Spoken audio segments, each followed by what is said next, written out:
குலதெய்வத்தை நிஜத்தில் பார்ப்பது எப்படி? என் சாமியை நான் நேருக்கு நேராக பார்க்கணுங்க. என் சாமியோட உருவம் எப்படி இருக்குது, என் சாமியோட பேரழகு எப்படி இருக்குது, என் சாமியோட தோற்றம் எப்படி இருக்குன்னு நான் நேருக்கு நேராக பார்க்கணும். நிஜமாக நான் சாமியை நிஜத்தில் பார்க்கணும் அப்படின்னா எப்படி அப்படிங்கிறத நான் அறிஞ்சது அன்பர்கள்ட்ட பகிர்ந்து கொள்ள ஆசைப்பட்றேன். இது என்னுடைய தனிப்பட்ட கருத்து தான். என் மனசில் படுறத சொல்கிறேன். சரினா ஏற்றுக்கங்க, இல்லை அப்படின்னா இந்த பதிவுலேருந்து நீங்கள் இந்த பதிவை தவிர்த்துருங்க. சரிங்க. சாமியை நிஜத்தில் பார்க்குறது எப்படி அப்படின்னா, பெரும்பாலும் குலதெய்வம் நிஜத்தில் தன்னுடைய உருவத்தை காட்டி கொடுக்கும் அப்படின்னா காட்டி கொடுக்காது. என்னுடைய தனிப்பட்ட கருத்து தான். அன்பர்கள் யாரும் இதனால் மனவேதனைப்படக்கூடாது. என் சாமியை நான் நேரில் என்னுடைய உருவத்தை எனக்கு 100% எனக்கு காட்டி கொடுக்குமா அப்படின்னா காட்டி கொடுக்காது அப்படின்னு தான் நான் சொல்லுவேன். என் மேலே வர்ற சாமியை நானே முழுசாக நான் பார்க்கணும் அப்படின்னா அந்த வரம் எனக்கு கிடைச்சாதான் அதுவே சாத்தியம். ஏன் அப்படின்னா, என்னுடைய தெய்வம் அதனுடைய உருவத்தை, அதனுடைய அழகை எனக்கு முழுமையாக ஏன் காட்டி கொடுக்காது அப்படிங்கிறது அந்த சாமியாடிகளுக்கே தெரியாமல் இருக்கும்.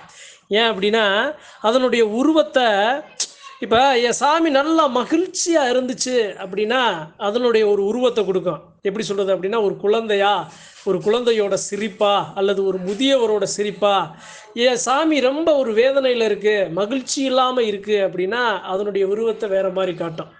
இப்போ என் குலசாமியை நெஜத்தில் பார்க்கணும் அப்படின்னா நான் என்ன பண்ணணும் அப்படின்னா, கடுமையாக விரதம் இருக்கிறேன், நல்லா துடியாக விரதம் இருக்கிறேன், என் சாமியை நான் நினைக்கிறேன்.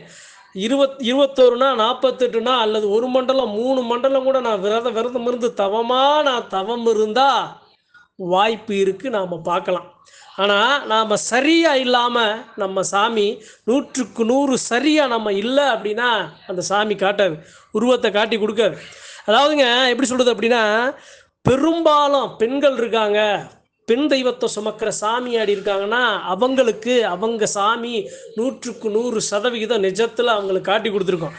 அவங்களுடைய தோற்றம், அந்த தெய்வத்தோட தோற்றம், அந்த தெய்வத்தோட பாவனை, அந்த தெய்வம் என்ன, அதனுடைய உடை என்ன அணிஞ்சிருக்கு, அந்த தெய்வம் என்ன வாகனம் என்ன வச்சிருக்கு அப்படிங்கிறத எல்லாத்தையும் காட்டி கொடுக்கும். காரணம் என்ன தெரியுங்களா? அவங்க அந்தளவு அந்த தெய்வத்தை நேசித்து நிற்பாங்க. ஆனால் பெரும்பாலும் நாம் என்ன பண்ணுவோம் அப்படின்னா, சாமியை கும்பிடுவோம், அந்த சாமிக்கு ஏதாவது 1 நாள் 2 நாள் நாம் அந்த தெய்வத்துக்காக நாம் மெனக்கெடுமே தவிர காலத்துக்கு நாம் அப்படி பெரும்பாலும் இருக்க மாட்டோம். 100 பேர் இருக்காங்கன்னா அதில் 4 பேர் 5 பேர் 10 பேர் இருப்பாங்க. அவங்க முழுமையாக அந்த சாமியோட உருவத்தை நிஜத்தில் காட்டி கொடுக்கும், அந்த சாமி பார்க்கும். ஆனால் பெரும்பாலான அந்த 90% அந்த சாமியை நம்மளால் பார்க்க முடியாது. ஏன் அப்படின்னா, நாம் அந்த தெய்வத்துக்கு முழுமையாக ஈடுபாடாக நம்ம இருந்திருக்க மாட்டோம் அப்படின்னா அதுதான் உண்மை. அதனால் சாமியை நிஜத்தில் பார்க்கணும் அப்படின்னு ஆசைப்படுறவங்க என்ன பண்ணணும் அப்படின்னா, ஒரு நாள் இல்லைங்க, அது தவம் இருக்கணும். நமக்கு ஒரு வரங்க, என் சாமியோட உருவத்தை இவ்வளோ அழகாக அது சாமி எனக்கு காட்டி கொடுக்குது அப்படின்னா நான் ரொம்ப கடுமையாக அந்த தெய்வத்தை நோக்கி என்னுடைய வாழ்க்கை நான் நிறைய அர்ப்பணிக்கணும். எப்படி சொல்கிறது அப்படின்னா, எனக்கு எது தேவை, என் தெய்வத்துக்கு எதெல்லாம் பிடிக்காதோ அதை எல்லாத்தையும் நான் தவிர்க்கணும். சாதாரண மனுஷன் குலதெய்வத்தை சுமக்கிற சாமியாடி அப்படி இருக்க முடியுமா? பெரும்பாலும் இருக்க முடியுமானா இருக்க முடியாது தான். ஆனால் ஒரு சில பேர்லாம் இருப்பாங்க, அவங்க கண்டிப்பாக அவங்க சாமி அவங்களுக்கு நிஜமாக அந்த உருவத்தை காட்டி கொடுக்கும். சரிங்க, யதார்த்தத்தை பேசுவோமே. இப்போ நான் இருக்கேன், என் சாமியை நான் நிஜத்தில் பார்க்கணுன்னு நான் ஆசைப்பட்றேன்னு வைங்களேன். நான் எப்படியெல்லாம் இருந்தால் நான் பார்க்க முடியும் அப்படின்னா, இப்போ ஒரு அம்மாவை எடுத்துக்கிடுவோம். அந்த அம்மா இருக்காங்க, அந்த அம்மா நல்லா அந்த தெய்வத்துக்காகவே தான் வாழ்க்கையை அர்ப்பணிக்கிறாங்க. எல்லா நாளும் தெய்வத்தை நினைக்கிறாங்க, வணங்குறாங்க. ஆனால் அந்த சாமி கூட ஒரு சில நாட்கள் தெரியுது, ஒரு சில நாட்கள் தெரிய மாட்டுது. அப்போ அந்த அம்மா புலம்புறாங்க, என் சாமி எனக்கு தெரியலை, நான் என் தெய்வத்துக்காக நான் என்னை அர்ப்பணித்தேன், ஆனால் இருந்தாலும் அந்த சாமி எனக்கு முழுமையாக அதனுடைய உருவத்தை காட்டலை, என் கூட பேசலை. என்ன ஏதுன்னா, அந்த அம்மாவுக்கு தெரியாமையே ஒரு சில எதிர்மறையான ஒரு சில விஷயங்கள் நடக்கும்போது அந்த தெய்வ சக்தி அவங்ககிட்ட காட்டாது. ஏன் அப்படின்னா, அந்த தெய்வத்தை நம்மளால் முழுமையாக நாம் அறிஞ்சிக்க முடியாது, உணர்ந்துக்க முடியாது. ஏன்னா மனுஷனுக்குன்னு ஒரு சில அந்த ஒரு காலகட்ட வரைதாங்க. அதனால தான் சொல்கிறேன், சாமியை எல்லாரும் முழுமையாக நிஜமாக பார்த்துட முடியாது, குலதெய்வம் காட்சி உடுத்துறாது அப்படின்னா. எப்படி சொல்கிறது அப்படின்னா, சாமி வர்றதே சுண்டு விரலைத்தாங்க தொடும். சுண்டு விரலை தொடுற சாமி தன்னுடைய முழுமையான உருவத்தை நமக்கு காட்டி கொடுக்குமா? காட்டி கொடுக்கும். அப்படி நிஜமாக பார்த்தவங்கெல்லாம் பாக்கியசாலிகள்.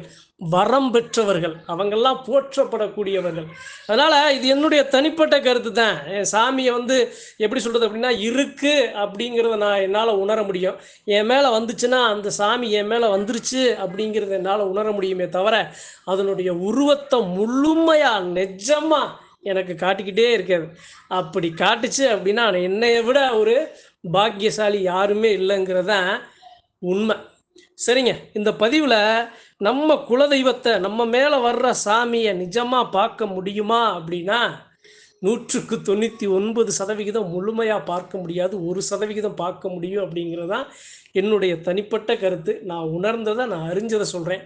இல்லங்க, என்னங்க என் மேல வர்ற சாமி வருது, வர்ற சாமி என்கிட்ட எப்படிங்க அதனுடைய உருவத்த காட்டாம போயிரும் அப்படின்னா, அதான் அருள் பாதி, மருள் பாதி தாங்க. அந்த அருள் பாதி இருக்கு பார்த்தீங்களா? அந்த அருள் பாதி நமக்கு கிடைச்சதே பெரும் பாக்கியம். அந்த குலதெய்வத்தோட பார்வை நம்மள தொட்டதுனால தான் அந்த அருள் பாதி கூட நம்ம உடம்புல நிக்குது. தெய்வமா எடுக்கிற அந்த இல்லங்க என் சாமிய நான் முழுசா எனக்கு காட்டிருச்சுங்க. நான் முழு உருவத்த நான் பார்த்துட்டேங்க அப்படின்லாம் சொல்லுவாங்க. அப்படி பார்த்தவர்கள் இருந்திருந்தீங்க அப்படின்னா, உங்களுக்கு என்னுடைய நீங்கள் பாக்கியசாலியாக அந்த தெய்வத்த நீங்க ரொம்ப நெருக்கமா அந்த தெய்வ உருவத்த உங்களுக்கு காட்டிக் குடுக்குற பெரும் புண்ணியம் பண்ணியிருக்கீங்கன்னு தான் நான் இந்த பதிவுல சொல்லுவேன். அதனால நான் அறிஞ்சது என்ன அப்படின்னா, அருள் பாதி, மருள் பாதிங்கிற மாரி தெய்வம் அதனுடைய நிழல தான் காட்டுமே தவிர, முழுமையான உருவம் நமக்கு காட்டிக் குடுக்காது அப்படிங்கிறத எதார்த்தமான உண்மைய நான் அறிஞ்ச அன்பர்கள்ட்ட பகிர்ந்து கொள்ள ஆசைப்பட்டேன். நன்றி, வணக்கம். மற்றும் ஒரு பதிவில் சந்திப்போம்.